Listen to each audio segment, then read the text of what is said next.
Right, you lot. Listen up. I'm Jensen, and I've brought in a very special guest to whip you into shape. You call yourselves entrepreneurs? You're drowning in spreadsheets, burning through cash, and for what? A product nobody bloody wants? Well, enough is enough. We're tackling the lean startup, and I swear if you don't pay attention, I'll personally come in and shut you down myself. First up, build, measure, learn. This is the cornerstone, the very bedrock of this entire methodology. If you don't get this right, everything else falls apart. It's the bloody foundation of this entire book. Every single principle, every strategy hinges on this cycle. And yet, you lot are out there spending months building some ridiculous monstrosity of a product that no one asked for. You're wasting time, effort and resources on something that's doomed from the start. What in God's name are you thinking? You build something small, something testable, a minimum viable product, not a fully featured disaster. You throw it out there, see if it floats, and then you learn from it. You gather data, you get feedback, and you iterate. Are you taking notes? This isn't rocket science, but somehow you lot manage to screw it up every single time. You need to be meticulous. You need to be observant. You fall in love with your ideas before they've even learned to walk. You get emotionally attached to your initial concepts. You ignore feedback from actual customers because it doesn't fit your grand vision. This is a fatal mistake. Stop wasting time and money on features nobody gives a damn about. Focus on what truly matters. Start listening to your customers. They're the ones who will decide whether you sink or swim. Their feedback is invaluable. Build, measure, learn. It's not that bloody difficult. Stick to the cycle and you'll find your way to success. Next up, let's talk about MVPs. No, it's not your most valuable player, you dolt. It's your minimum viable product. The key word here is minimum. And no, it doesn't have to be pretty. It just has to work. Functionality over form, people. Stop fannying about trying to make it perfect. Perfection is the enemy of progress. Your MVP is a bloody test, not a masterpiece. It's a stepping stone, not the final destination. You wouldn't serve a Michelin star meal half-cooked, would you? So why are you launching a product that's only half-baked? It's raw, it's rough around the edges, and that's exactly how it should be. Embrace the imperfections. Right now, you need to validate your damn idea.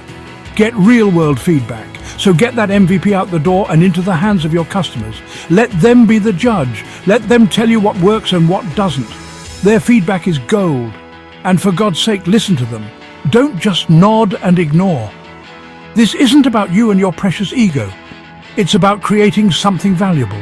So stop being so precious, get your hands dirty and get that MVP out there. The world is waiting. Remember, it's a journey.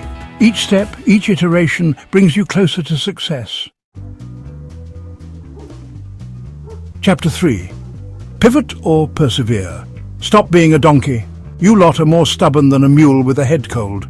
You keep pushing forward with the same old ideas, expecting different results. It's madness. You cling to your terrible ideas like a toddler clutching a broken toy.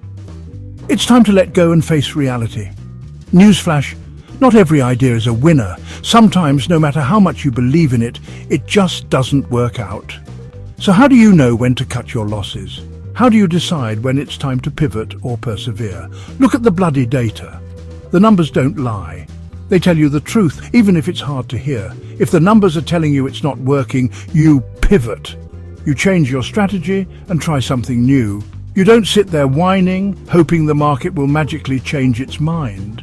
That's not how business works. You adapt, you adjust, you change direction. You do whatever it takes to find success. And if by some miracle your idea is actually working, then you don't just sit back and relax. Then you double down, you push harder, you put your foot on the gas. You capitalize on your success and keep moving forward. This isn't a bloody tea party, you know. It's a fierce competition out there. It's a dog-eat-dog world out there, and only the strong survive. You have to be tough, resilient, and ready to fight for your place.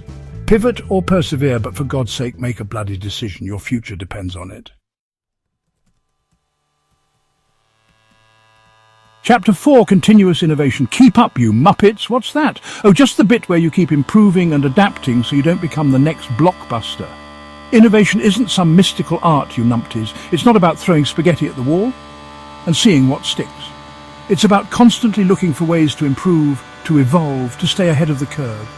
It's about listening to your customers, analyzing the data, and making smart, strategic decisions. So stop making excuses, get off your backsides, and start innovating. The world doesn't stand still, and neither can you. Right, you lot. You've had your crash course in the Lean Startup. Now get out there and put it into practice. And remember, this is just the beginning. Building a successful startup is a marathon, not a sprint. See you next time, you lovely disasters.